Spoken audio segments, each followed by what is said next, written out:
LG엘로비전이 개발한 빅데이터 분석 시스템을 통해 전북 지역 이슈를 살펴봤습니다. 새만금과 동학 관련 내용들이 5월 전북 지역 이슈로 거론됐습니다. 고창군이 코로나19 위기경보 단계를 6월 1일부터 심각에서 경계로 낮추기로 했습니다. 고창군은 확진자 격리 기간도 기존 7일 의무사항에서 5일 권고로 바꾼다고 밝혔습니다. 층간소음 문제로 이웃집을 찾아가 흉기로 위협한 50대가 구속됐습니다. A씨는 피해자가 이사 오기 전에 입주자에게도 비슷한 범행을 했던 것으로 조사됐습니다. 전북도청 인근에 위치한 옛 대한방직 부지 철거 작업이 다시 재개될 전망입니다. 경찰이 건축물관리법 위반 혐의를 받는 주식회사 자광에 대해 불송치 결정했습니다.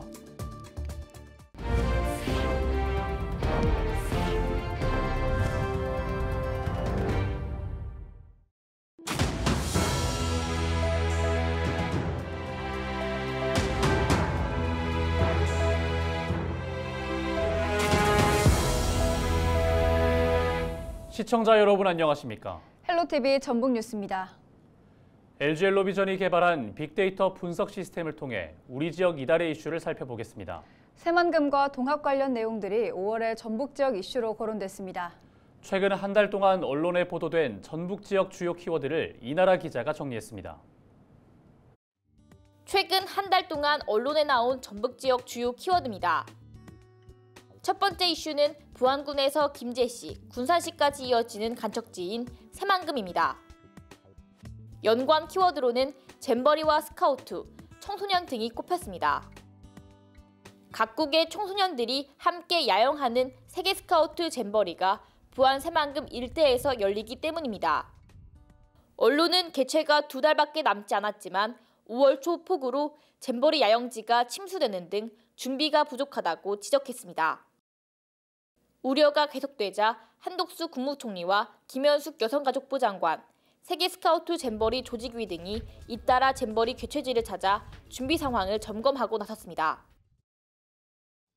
다른 주요 이슈로는 동학이 언급됐습니다. 연간 키워드로는 혁명과 기념제, 농민 등이 꼽혔는데 5월 11일 동학농민혁명 기념일을 맞아 지역 곳곳에서 열린 관련 행사와 동학농민혁명 제조명에 따른 것으로 풀이됩니다. 정읍시는 동학농민군이 관군과의 전투에서 승리한 황토현 전적지에서 기념식을 열고 제2회 세계혁명 도시 연대회의를 개최해 혁명 정신과 가치를 부각했습니다. 또 고창 무장 기포지에서 농민군이 재봉기했던 이유를 담은 무장포고문 등 동학농민혁명 기록물이 유네스코 세계기록유산으로 등재되는 소식이 있었습니다.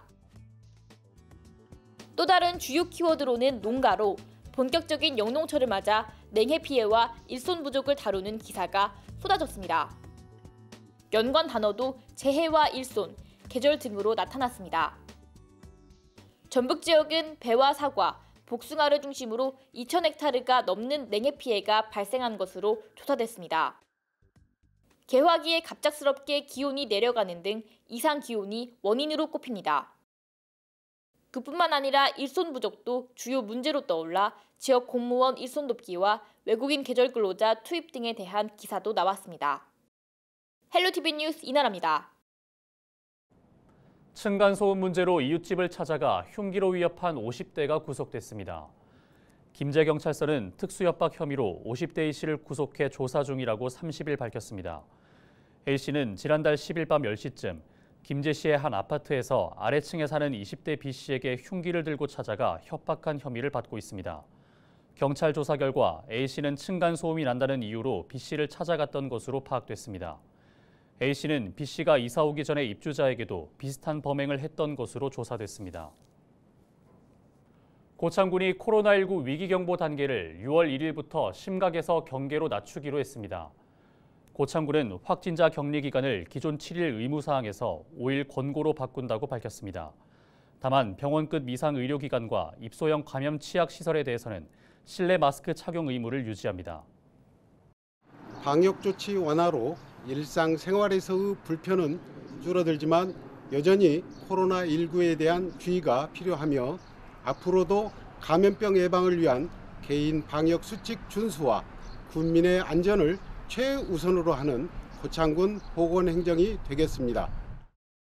전북도청 인근에 위치한 옛 대한방직 부지 철거 작업이 다시 재개될 전망입니다. 전주 완산경찰서는 건축물관리법 위반 혐의를 받는 주식회사 자광에 대해 불송치 결정했다고 30일 밝혔습니다. 자광과 전 대표는 대한방직 부진의 철거공사 과정에서 완산구청에 착공신고를 하지 않은 혐의로 고발됐습니다. 하지만 경찰 조사 결과 자광은 완산구청의 성면 재고공사 허가를 받은 것으로 파악됐습니다. 이에 따라 경찰은 자광이 구청의 성면 재고공사 허가 절차를 밟은 점을 종합해 불송치 결정했습니다.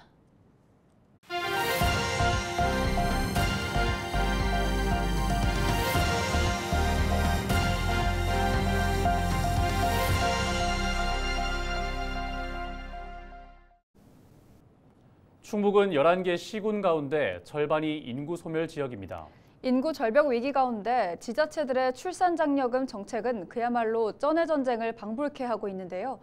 일시적인 현금성 복지 정책, 장기간 빛을 볼 수 있을까요? HCN 유소라 기자의 보도입니다. 출산 장려금 1억 원 시대가 열렸습니다. 지난 1월 충북 괴산에서 태어난 셋째, 넷째 쌍둥이가 그 주인공입니다.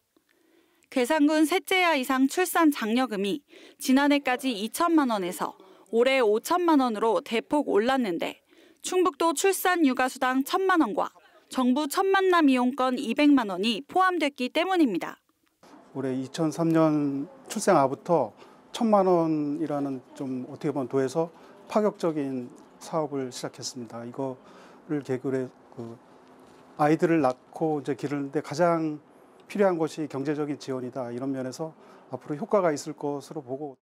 충북 인구는 163만 6천 명, 합계 출산율은 0.87명으로 역대 최저를 기록하고 있습니다. 인구 절벽 위기에 저출생이 극심한 지자체들은 경쟁적으로 수천만 원대 출산 장려금까지 내걸고 있습니다. 그러나 현금 지원 위주의 정책이 얼마나 효과를 거둘지는 의문으로 남습니다. 정부가 지난 15년간 280조 원이라는 천문학적인 예산을 투입하고도 지난해 역대 최저인 0.78명의 합계 출산율을 기록한 것도 이를 뒷받침하고 있습니다. 당장 지원금보단 아이를 낳고 기를 수 있는 여건부터 마련해야 한다는 목소리가 나오는 이유입니다. 아이가 정말 아팠을 때 이 직장에 출근을 해야 되지만은 이 아이를 잠시나마 맡길 수 있는 그런 곳이 있다면은 정말 이제 더 안심을 하고 아이를 보육할 수 있을 것이라 생각합니다. 전문가들은 궁극적으로 보육 정책 지원과 정주 여건 개선에 초점을 맞춰야 한다고 조언합니다. 우선 그 육아를 함께 하는 분위기를 조성하는 게 좀 필요하고 아이 낳고 키우기 좋은 정주 여건이 개선이 되어야 된다고. 인구 소멸 위기의 직접 해법인 출산 장려. 현금성 출혈 경쟁에 앞서 저출생 요인을 분석하고 지원하는 정책 마련부터 선행돼야 할 것으로 보입니다. HCN 뉴스 유소라입니다. 전라북도의회 임승식 의원은 국회에서 가뭄대책 토론회를 개최했습니다. 이번 토론회는 윤준병 국회의원과 한국수자원학회, 전북물포럼 공동주최로 30일 국회의원회관 세미나실에서 열렸습니다. 토론회를 주최한 임승식 도의원은 섬진강댐은 정읍권에 생활용수를 공급하고 있으나 농업용수 방류가 많아짐에 따라 생활용수 공급에 차질이 우려된다고 밝혔습니다. 전북 지역의 주요 상수원인 섬진댐의 저수율은 최근 강우에도 26.1% 수준입니다. 또 용담댐의 경우 저수율이 33.4%로 가뭄이 지속될 경우 생활용수와 공업용수 공급에 차질이 생길 수 있는 상황입니다. 원자력 안전교부세 신설을 촉구하는 100만 주민 서명운동에 김관영 전북도지사가 참여했습니다. 원자력 안전교부세 신설안은 원자력 발전소 소재지는 물론 원전 인근 지방자치단체도 재정 지원을 받도록 관련 법령을 개정하는 내용을 담고 있습니다. 방사선 비상계획 구역으로 지정된 28개 지자체 가운데 이미 예산 지원을 받는 5개 원전 소재지를 제외한 나머지 23개 지자체가 원자력 안전 교부세 균등 배분을 촉구하고 있습니다. 그는 다음 참여자로 김진태 강원도지사와 국주영은 전북도의회 의장, 서거석 전북도 교육감을 지명했습니다.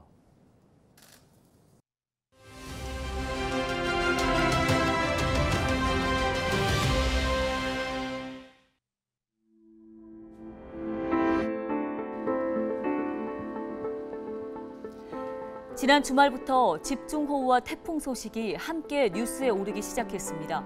기상청과 언론은 열대의 동태평양에 해수면의 온도가 오르는 엘니뇨 현상이 나타나면서 올 여름 강수량이 크게 증가할 것을 우려하고 있습니다.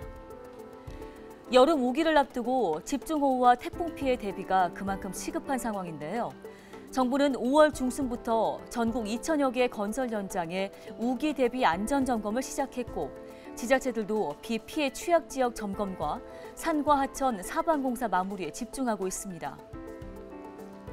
하지만 해마다 예측하지 못한 집중호우 피해가 늘어나고 있어 재난행정당국과 주민들은 더욱더 적극적인 대비에 나서야 합니다. 저지대 상습 침수 지역 배수 관리를 보다 강화하고 또 주민들은 내가 살고 자주 다니는 지역이 혹시 침수 취약 지역은 아닌지 미리 확인을 하고 대비해야 할 필요가 있습니다. 지금까지 데일리 브리핑이었습니다.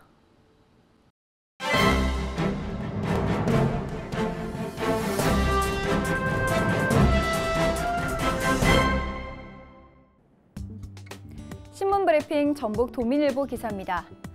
전북도가 특별한 전북시대의 청사진인 전북특별자치도 특별법 전부 개정안 통과를 위한 추진 전략과 논리를 재검토하기 위해 집중하고 있습니다. 전북도에 따르면 지난 25일 국회 본회의를 통과한 강원특별자치도법 개정안은 농지, 국방, 산림, 환경 등 4대 규제 개선 및 권한 이양, 미래산업 육성을 위한 맞춤형 지원 등의 내용을 담고 있다고 하는데요. 당초 137개 조항을 담아 발의됐지만 84개만 반영해 국제교육 특구를 비롯한 한강수계 수질 오염 총량제 적용 등의 특례는 미반영됐습니다. 특히 국제학교 유치와 전략환경영향평가 등은 전북특별자치도법에도 포함된 만큼 도는 현재 강원특별자치도법을 집중 분석하고 있습니다. 특히 미반영된 이유를 집중적으로 살피며 이를 토대로 전북특별법 통과를 위한 논리를 보강하고 접근 방법에 대한 구상 또한 새롭게 하겠다는 전략에서입니다.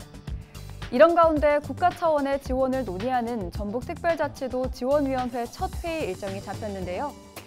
위원회는 전북특별자치도 운영을 위한 기본계획을 수립하거나 중앙부터 권한을 이양받을 때 심의하는 역할을 하게 됩니다.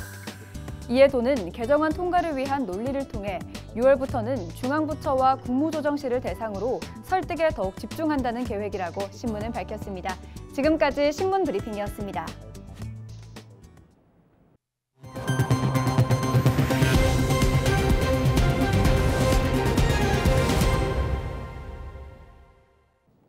전국 소년체육대회에서 전북 선수단은 68개의 메달을 획득했습니다. 전라북도 체육회는 30일 폐막한 제52회 전국 소년체육대회에서 도내 선수단이 금메달 22개, 은메달 16개, 동메달 30개의 메달을 획득했다고 밝혔습니다. 전북 체중 박혜린 양은 사이클 200m와 500m, 단체 경기에서 금메달로 3관왕에 올랐습니다. 전라중은 남중부 야구에서 금메달을 획득했습니다. 정읍시가 지역 문화재 보존과 전승을 위해 문화재 정비에 착수했습니다. 정비 대상은 고사부리성 등 국가지정 문화재 10곳과 고부향교 대성전과 같은 도지정 문화재 12곳입니다. 또 우번정 등 향토유산 등에 모두 42억여 원이 투입됩니다. 정읍시는 문화재 보수 정비를 통해 쾌적한 관람 환경을 유지할 수 있도록 노력하겠다고 밝혔습니다. 부안군이 100메가와트 규모의 수상 태양광 발전 사업 시행자를 모집합니다. 해당 사업은 새만금 방조제 안쪽 공유 수면에 수상 태양광 발전소를 건설하고 운영하는 것으로 주민들로부터 일부 사업비를 조달받는 방식입니다. 자세한 내용은 부안군 누리집 고시공고에서 확인할 수 있고 참여를 희망하는 법인은 오는 7월 17일까지 방문 접수하면 됩니다. 부안군이 스마트폰을 통해 비대면으로 건강관리를 받을 어르신을 모집합니다. 참여 대상은 만 65세 이상이 넘은 어르신으로 지난 25일부터 선착순으로 접수합니다. 건강관리는 어르신의 상태에 따라 혈당계와 혈압계 등을 제공하고 개인 목표를 부여하고 사후 검사하는 방식으로 진행됩니다. 이상으로 뉴스를 마칩니다. 함께해 주신 여러분 고맙습니다.